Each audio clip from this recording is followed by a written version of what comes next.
Okay, so it says we're getting no audio on Pat. Oh, I forgot to click that button. That sucks. Sorry, Pat. You made me do all that.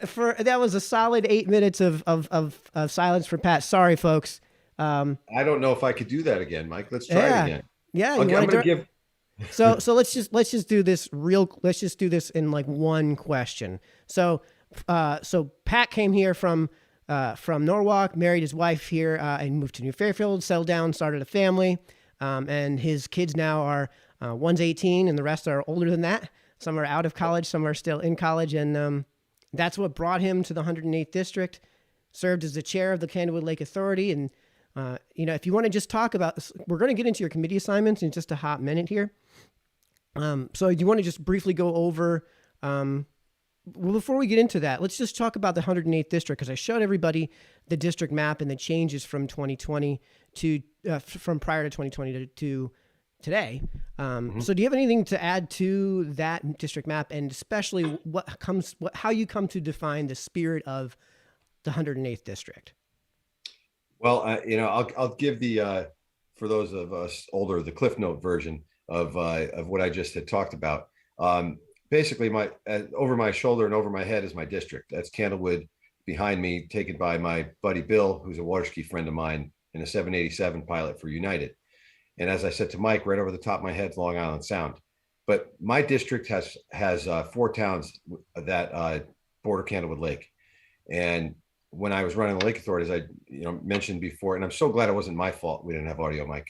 But No, it's my fault. when I testified, I used to go up to Hartford on occasion and testify on behalf of the Lake Authority to the Environment Committee, and said, I think I could do a better job someday if I'm on the other side of the table, which is where I find myself today after my long career working for judicial and law enforcement as a probation officer.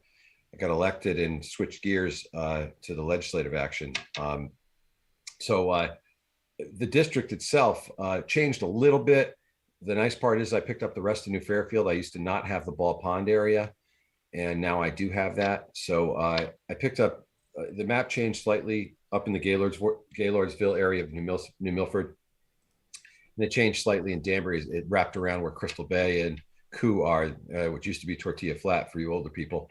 And so I picked up that area around the lake. So defining the district, the lake has a lot to do with the district. And obviously we have rural and we have Danbury, so we have some more urban areas. So it's a pretty diverse district. So just so folks know, if you guys could help us out with the share, now that the audio is fixed, I'd really appreciate it. And so those who just joined in, we're here with Pat Callahan. We will get to your questions and Q&A at the end of the conversation, which should be about a half hour or so. I'm going to try to leave about 15 minutes open for you guys. So if you guys could help me out with the share, now that we have the audio fixed, I'd appreciate it greatly. Pat, let's then go on into you brought up your committee assignments, and I think that kind of segues kind of naturally from the whole conversation of why did you got into politics in the first place and your relationship with the Lake Authority here. So could you, you're on the Judiciary Committee, you're on the Education Committee, and you're on the Environment Committee. Why don't we talk about some of those committee assignments? Let's start off with, you've talked a lot about the Environmental Committee. Why is it that you joined specifically that committee, which we've touched up on? And then most importantly, what do you see as the role of that committee, and what's the legislative action we could expect from it? Well, the reason I joined up with it, as I mentioned briefly, is because I got so into the ecology of Candlewood Lake, and it's such a huge part of the district and the economy of the district. It's a big draw, and also the houses on the lake pay exorbitant amounts of taxes, and they bring a lot of money into the town, and people just enjoy it. People flock to Candlewood during COVID. We saw how crowded Candlewood got, and because it's such a great resource. It's also, as most people know, a power generating lake, and we have the unique opportunity to draw it down in the wintertime to help maintain. So the reason I got into the Environment Committee is a large part of it was Candlewood, because when I was involved with the Lake Authority and ended up testifying before the legislature, I wanted to be able to get it in a place where I could help make policy to help the ecology of the lake and to help the environment in Connecticut at a wider level, at a more global level up in Hartford. So the experience with it, Mike, is we all get together. I'm not sure if your listeners know or if you've covered this in the past, when the Republicans and Democrats get together with the legislation they propose, and it falls into the purview of certain committees, and you get together with both sides and you screen the bills to see what will make it to committee. And then the committee votes on the concept of the bill, yay or nay, and then it goes to a public hearing and gives the people of Connecticut a chance to comment on proposed legislation. And these proposed legislations are anything you've seen in the past, like banning plastic bags, trying to ban PFAS, which are those styrofoam containers, banning certain insecticides, issues like that. Those all come through the Environment Committee. Issues with tires, some of the things we've dealt with, those little camping propane containers. Mm-hmm. I've got a couple of those in my garage. We still haven't figured out how to solve that, what people should be doing with those. So that's probably going to come up again. And also there's a major issue in Connecticut with solid waste. So what do? We've been shipping it out. And those tipping charges, meaning when they come and pick up your garbage and bring it somewhere and get rid of it, those tipping charges are going to get bigger and bigger because we don't know what to do with this.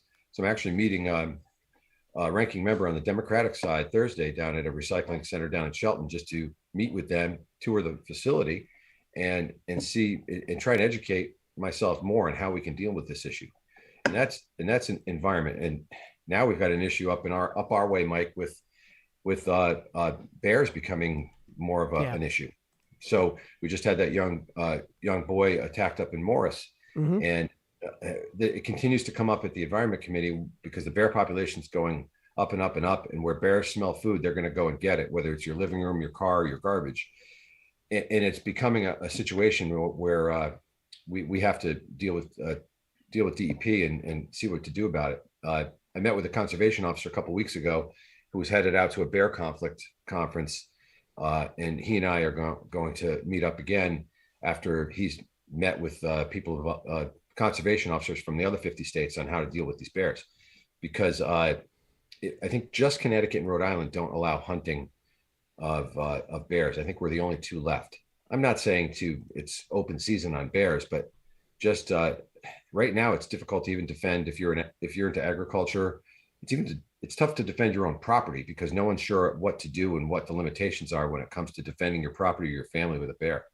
Because it seems like the news always picks up if a bear is put down. There's been issues with charges being levied. So we have to figure this out. So a long-winded answer on Environment Committee. Yeah. Well, I mean, that it's something that people need to know about in terms of these committee assignments, because this is basically all of where the legislation is going to be coming from is through these committee assignments.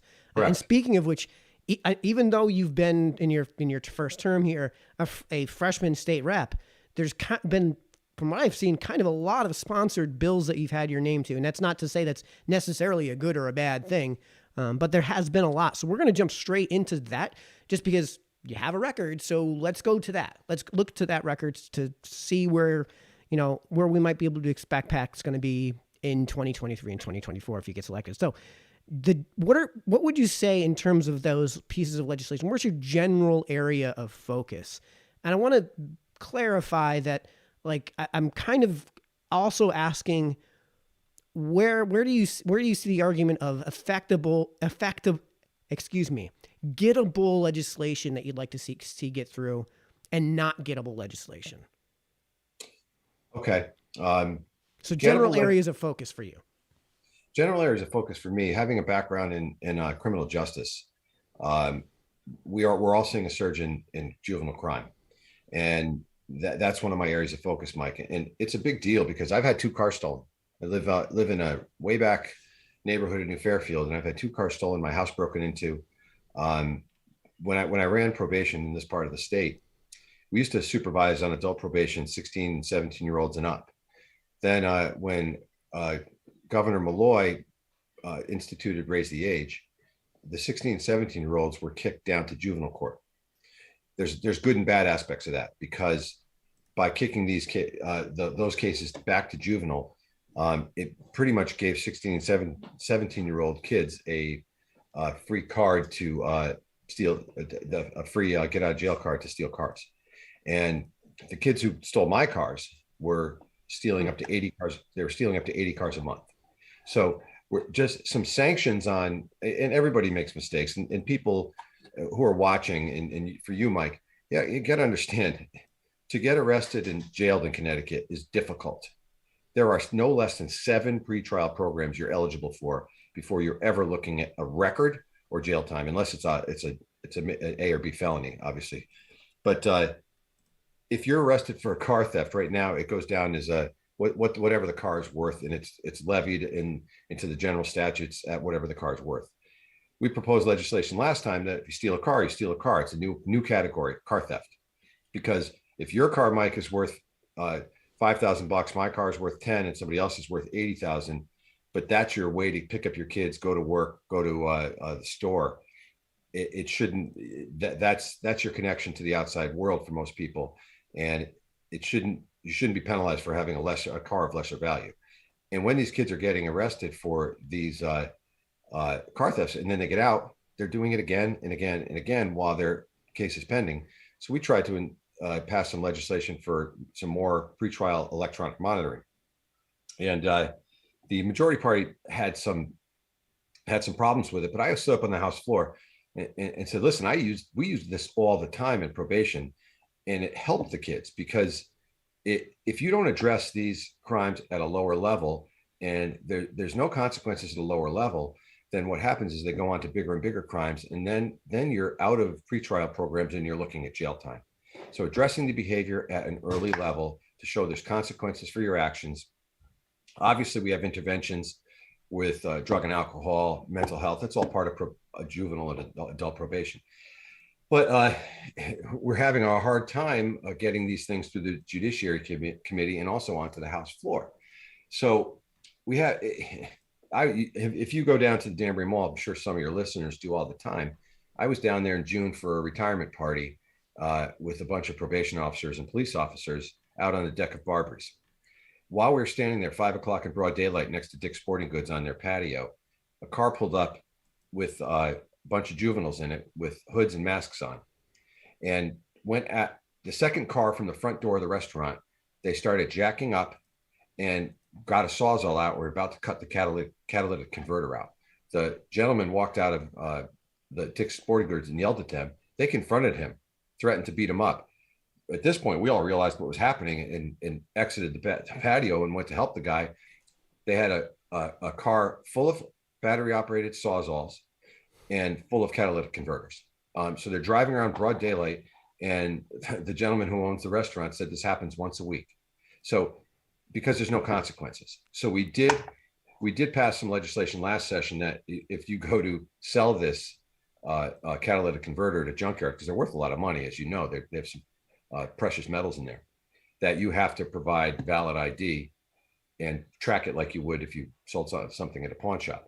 So to deal with crime in this way, we have to be able to monitor these kids while they're out on pretrial. And I have to be able to I thought I did a good job trying to convince the legislature when I stood up on the House floor that these are sanctions that can help the kids. It is not to further punish or stigmatize the kids.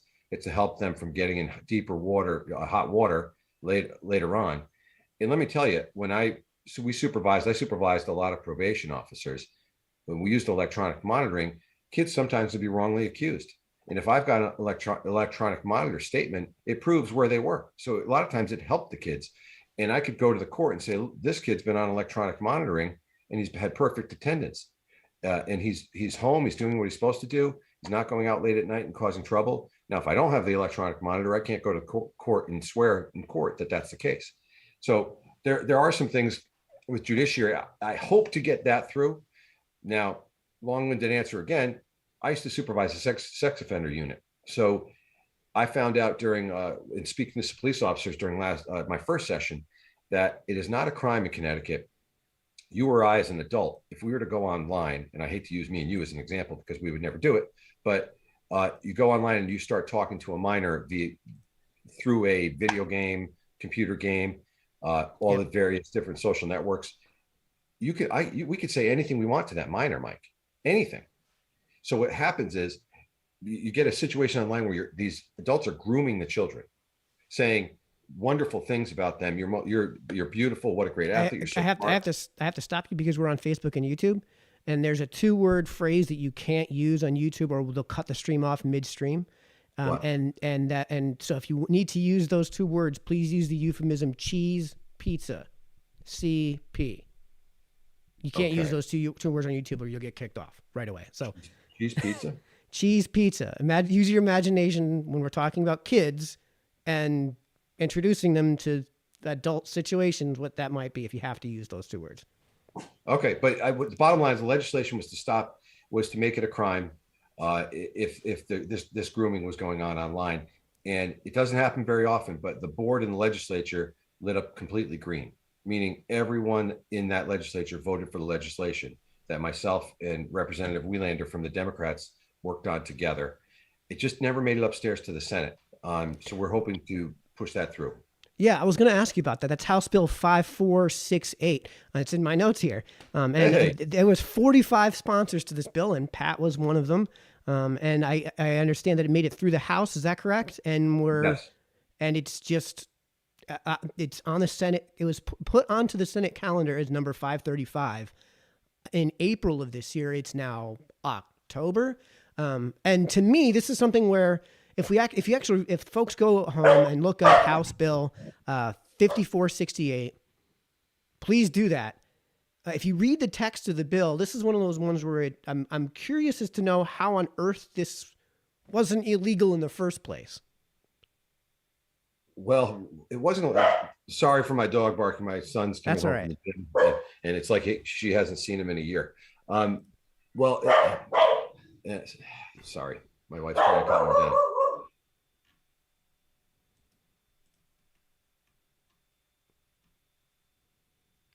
Sorry about that. She's inconsolable when she's happy to see somebody.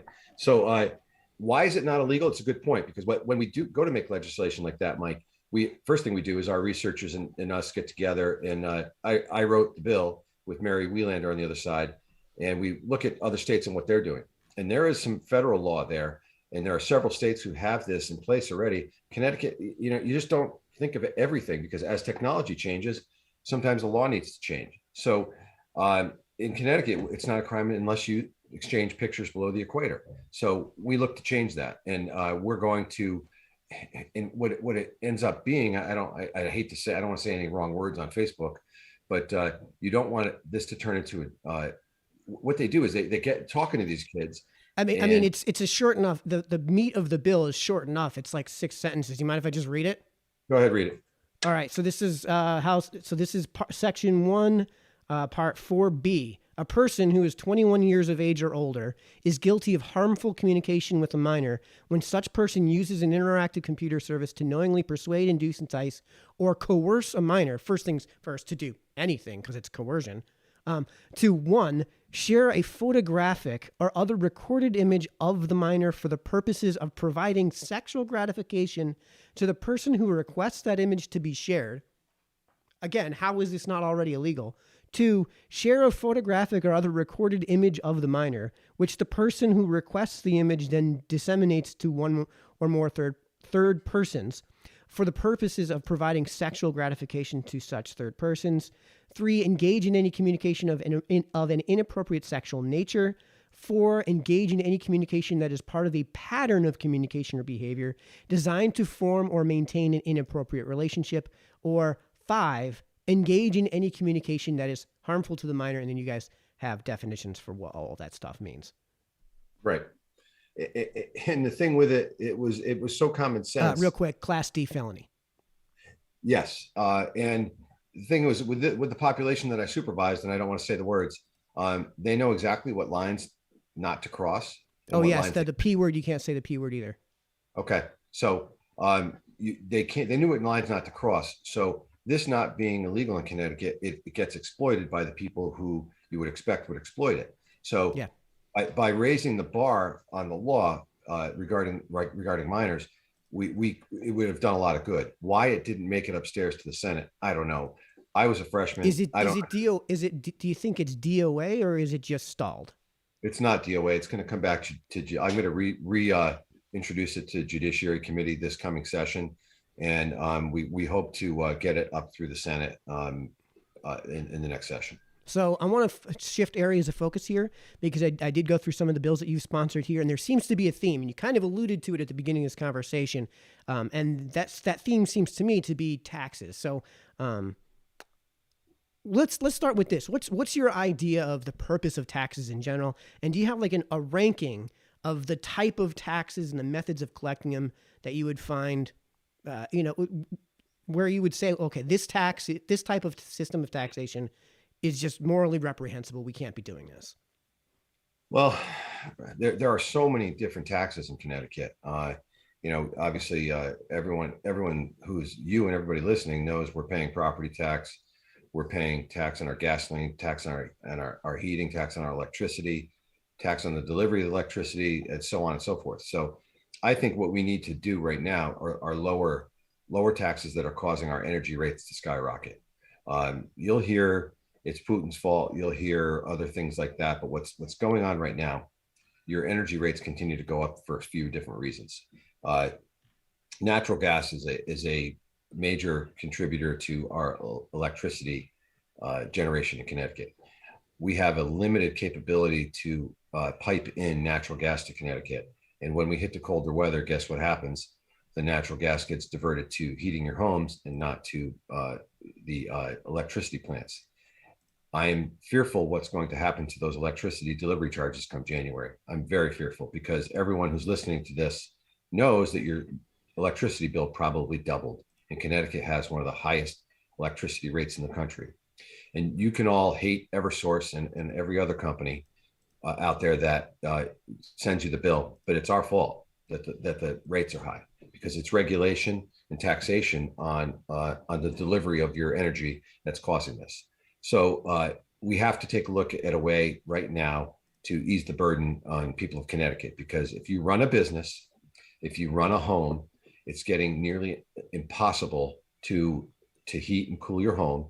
And anything, if you have a business down the street that is making burgers or whatever, they have a refrigerator, they have ovens, that those electricity rates double too. And then not only are you paying higher rates on your electricity, when you pick up a pizza, you're paying higher prices because all of their contributing prices have gone up. And one of the taxes I'd like to see right off the bat go away, Mike, is during the pandemic, people it was unnerving when you went to the store and you saw store items gone.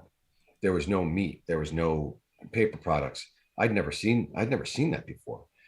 Then we applauded the truck drivers. I actually saw signs in people's yards applauding the truck drivers for working through the pandemic, working overtime to get our stores stocked again. I for one thought they were on the hero list because they kept working. Then the Democrats proposed a bill on a highway use tax for trucks in the second session. I stood up and said, this is insane. We're actually flipping the bird to the people that we were thanking during the pandemic, because yes, a highway use tax that wants to bring in $90 million, but that's going to directly affect your pocketbook too, because they're going to just pass it. The taxes on business aren't going to they're not going to just say, oh, I guess we'll pay another tax. They're just going to raise your prices on everything. I'd like to see that go away. And the added diesel tax that was put in place as well. We all voted against on the Republican side, but that should go away as well. And I'm actually hoping that the reduction of the gas tax is continued after December 1st as well, Mike. So then if we're going to be collecting taxes at all, unless your argument is if we're going to be collecting taxes at all, what is the appropriate way to go about that? What are the taxes what's the system of taxation that you would supplant the current one with? Well, I'm not talking about revamping the entire tax system. I'm just saying we need to get rid of some of these. Connecticut has a litany of taxes that some bring in very, very little money, some bring in a lot of money. But obviously you need a base of tax to pay for the state police, to pay for schools, to pay for other essentials, and not supplanting the entire system, but just taking a look at some of these taxes that I mentioned and reviewing each tax as they come up in the legislature, and reviewing how much they're bringing in and how it affects the people of Connecticut and where's that money going. For instance, I'll give you another for instance. We had a marijuana bill. obviously you knew that was voted on after my first. Yeah, we're working on that, session. the town side of it as you speak. Correct. So that has the potential, and obviously Massachusetts and others have. It's probably was going to come to that it's going to be legalized. Not that having worked in the criminal justice system, I have my doubts about whether it's a good idea or not. But it's here, and in that marijuana bill, there's an opportunity to generate a lot of money for Connecticut, but instead the bill be turned into an 800-page behemoth, and we had proposed an amendment to strip it down to just a few pages where you could grow a certain number of plants in your home, and the tax money. And I reviewed a lot of amendments, but my idea was 100% of the money goes back to the general fund, but then there'd also be a local tax. So if your community chose to have a dispensary in your town, they can add a local tax that goes directly to your municipality. But instead, the Democrats and the governor, and I'm not bashing, but they are the ones that did it, put in a 15-member equity council that gets to control 65% of the income from that marijuana sale. They're unelected. They get to control it. I think it should go directly back to the people of Connecticut, to the general fund. And maybe with the marijuana bill, if it generates a lot of money, maybe we could reduce other taxes that are hurting the people of Connecticut that I just brought up. So you mentioned the highway use tax bill. I'm going to actually go ahead and read that entire bill because it's one sentence. That would be, let me pull up my notes here real quick. That is House Bill 5022 for those of you who are interested in following this exact thing. Let me get the bill out. Where's the text here? Excuse me. I had it out for a second. I guess here's the entire text of the bill. Be it enacted by the Senate and House of Representatives and General Assembly convened that the general statutes be amended to repeal the highway use tax. Whole bill. The whole bill. So just so folks know, that's what he's talking about. So to be clear, what is the highway use tax? It's for medium and heavy duty trucks. There's a per mile charge that it's actually supposed to be a voluntary for the trucking companies to do. They do expect trucking companies to pay it. Some obviously won't, but then they would have to record how much they use Connecticut roads and then pay a tax on that. And that would be part of their annual tax reporting? Yeah. And it would be part of their business expense in Connecticut. But again, it would raise our prices. So I'm just looking for any way I can, Mike, because as I'm out talking to people right now, the number one issue is affordability. Yep. And it's becoming, for my family too, it's becoming so difficult to see those electricity bills come in and those oil bills.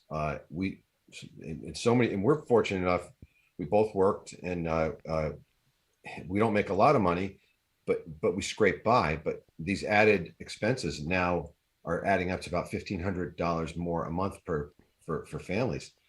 I don't know where that's coming. And this, folks at home, this is why we're focusing on these arenas, is because the polls that I've seen seem to indicate that Democrats, Republicans, Independents, unaffiliateds, all of the polls indicate that the number one issue that they're concerned with in 2022 is the economy, and number two is inflation. And it gets kind of murky once you get down to number 3 and 4, but numbers 1 and 2 by a large margin are those two topics. That's kind of why we're focusing on this. House Bill 6643 was something that you put your name to as well. I wanted to bring up the highway use tax and spend time on that because we talked about it on our show on Sunday night when we were going over the debate from last week, because Steve Harding brought that up, that he wanted to get rid of the highway use tax and that it'd be $90 million basically back into the pockets of these truckers and these companies that are going to just pass it on to you. So it's really $90 million is going back into the pockets of individuals, since that's where it's going to wind up in the first place.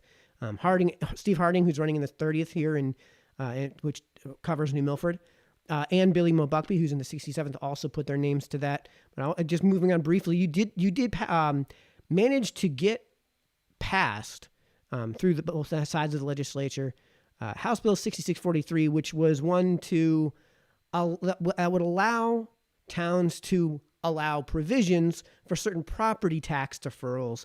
And I found this part really interesting. It allowed towns to establish programs to waive tax bills that were less than $100. So, do you think this is opening up freedom for the towns, or is this stepping in on it Talk about the state's relationship with the town and when it came to some bills like this. You know, as it were to be applied, I'm always more of a fan of the localities having control of that, especially when it comes to housing, education, things like that. So, how would the towns apply it? It would be a lot of times when the legislature acts on things like this, we give the town the opportunity to opt out. So, if I'm not really sure. This seems more like an opt-in than an opt-out. Yeah. So a lot of times we try and give the towns the choice. Sometimes it doesn't always happen, but I always favor that.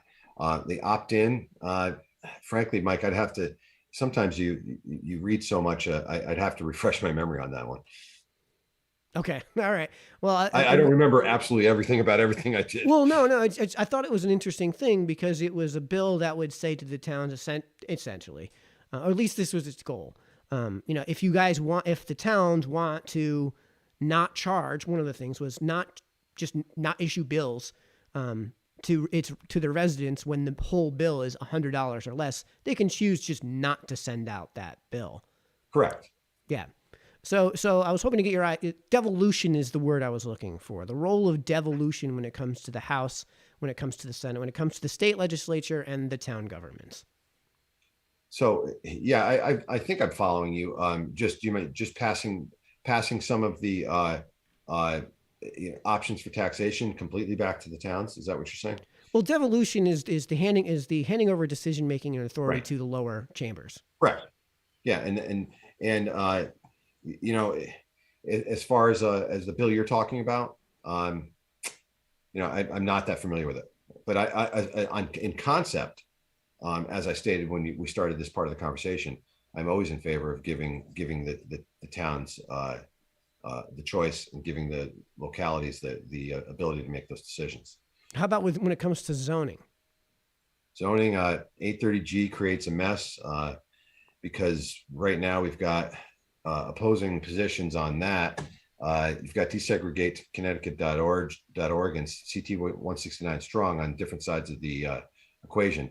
I just don't like when the state comes to New Milford or Sherman and New Fairfield or Danbury and tells them what their town needs to look like. That's why we elect local zoning officials and zoning board of appeal officials to do that. We have groups like desegregate.connecticut.org that want to come in and build dense housing in near centers of town and transportation hubs in all of our towns. And I think they should keep their noses out of our towns and let the towns themselves decide what development they can do.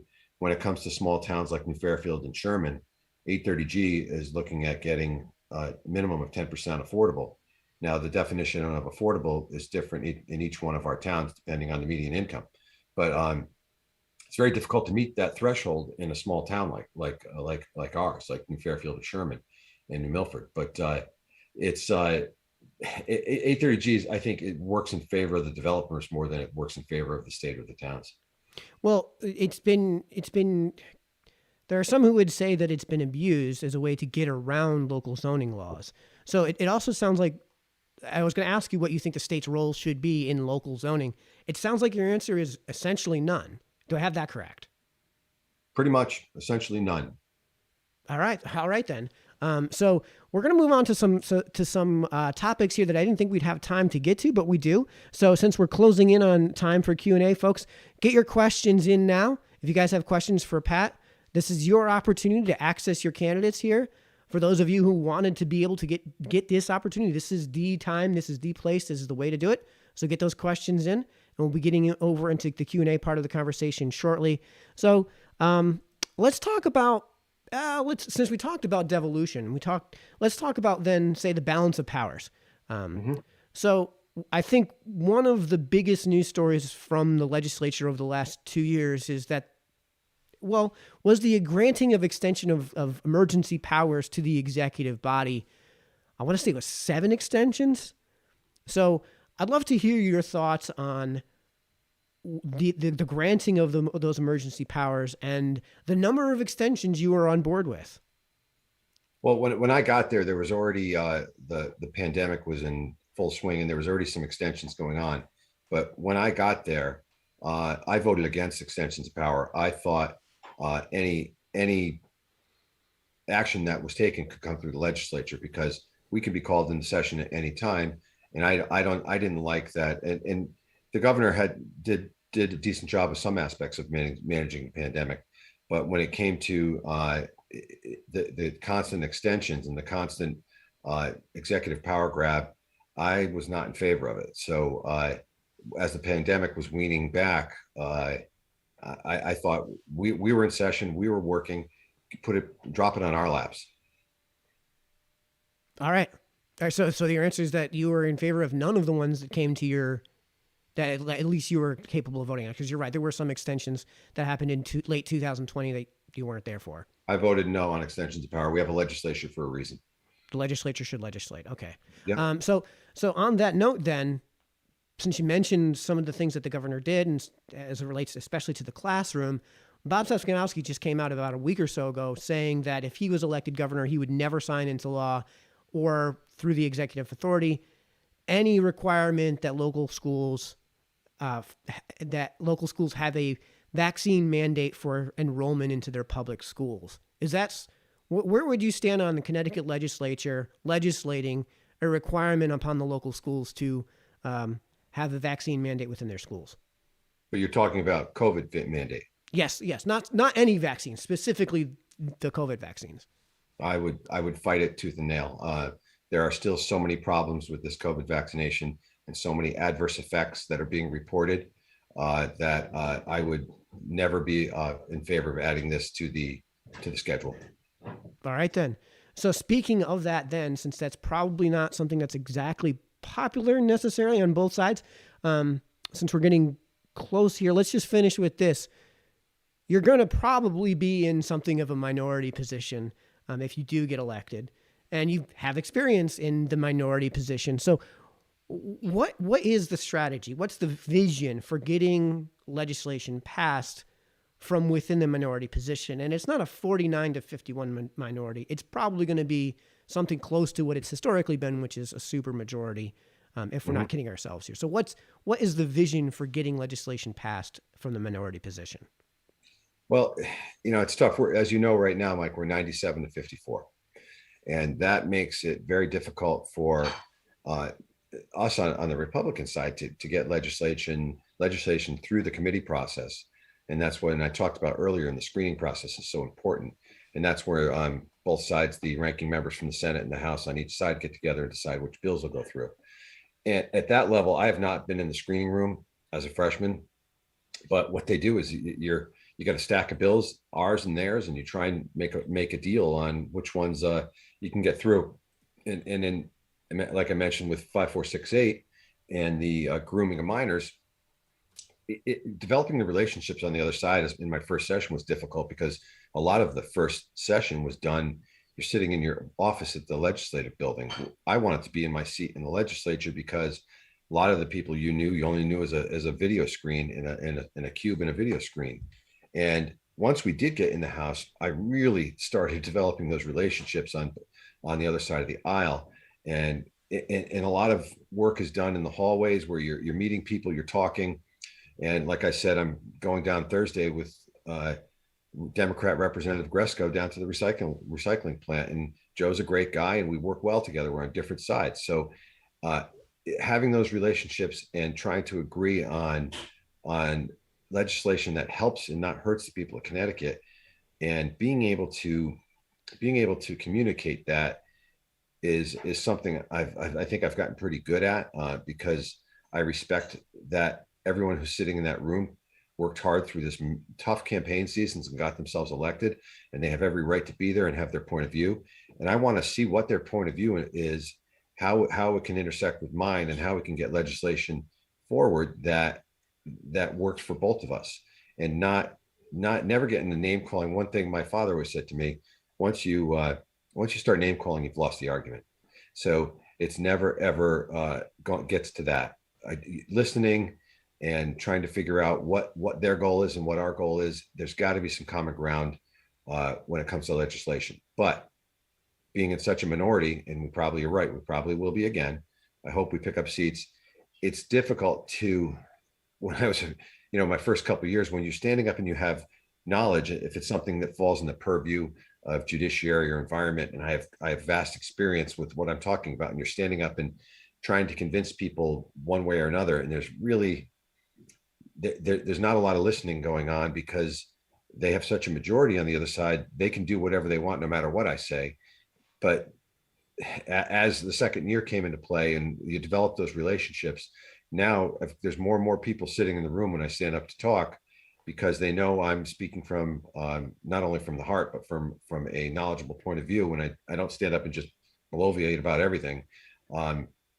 So getting the respect of the legislators on both sides of the aisle is a big part of it. And I think I've made some strides in doing so. So that would be something more of like a common ground, finding the common ground and focusing on that.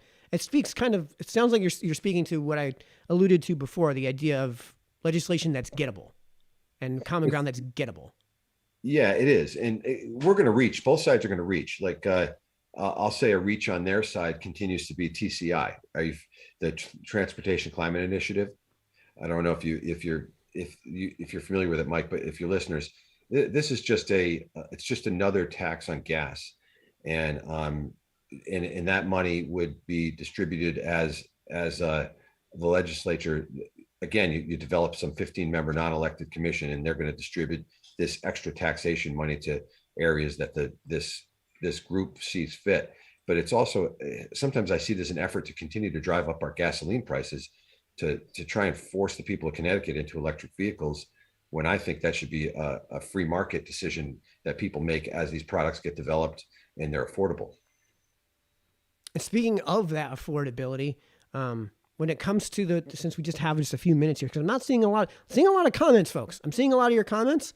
They don't have a question mark at the end. So folks, if you have a question, please get it through.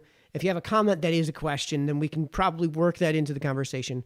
But folks, if you've got questions, get them in now, and we'll get them over to Pat. So we'll move on to one last thing, I guess, because we're just about closing in on our hour here.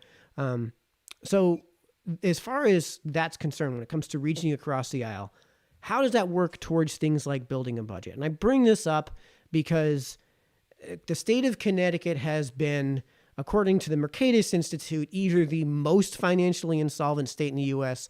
or the second most financially insolvent state in the U.S. in every year but one or two, dating back to something like 2010.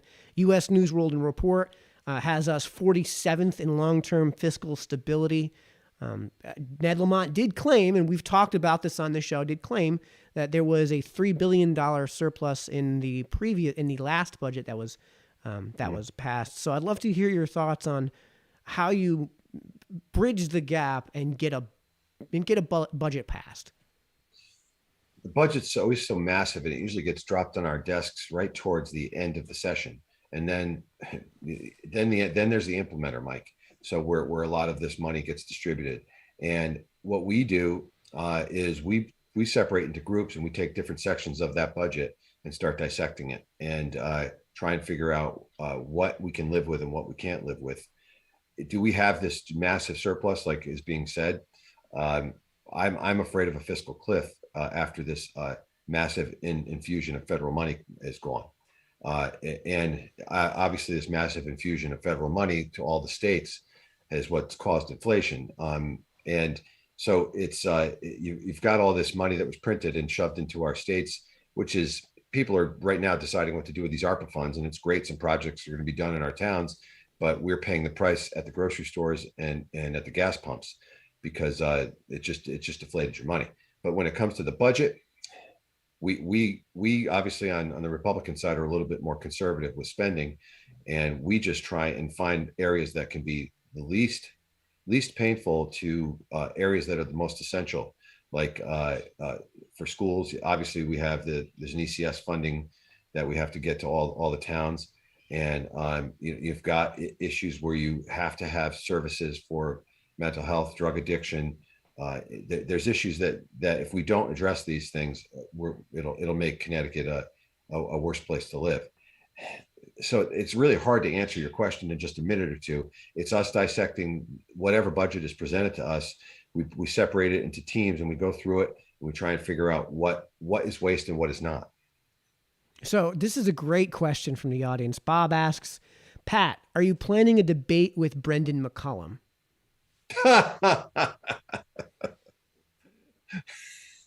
Brendan's an old friend of mine. I was just on the phone with him earlier from Bethel, and we are very good friends, Mike. But we are certainly on opposite sides of the political spectrum. But when he and I talked since I got into the legislature, we agree on more than you'd think. And I will tell you, his dad, Chad McCullum, was Ella Grasso's chief of staff, and hanging in my office is a section of the Senate floor that was cut out years ago that his dad saved and framed, and it is hanging in my office at the legislative building. So that someone's joking with us there because they know that's a good one. All right then. All right. So, but on debates though, since we're on that topic, since we're in debate season, do you have any of that scheduled over in the 108th? No, there's been nothing. I haven't heard anything from my opponent at all. And it's been rather quiet. So I don't even really know who he is. So I haven't heard anything about a debate, and now we're running out of time. So yeah, well, you know what? I'll send out the word to anyone who to the show, like I always do.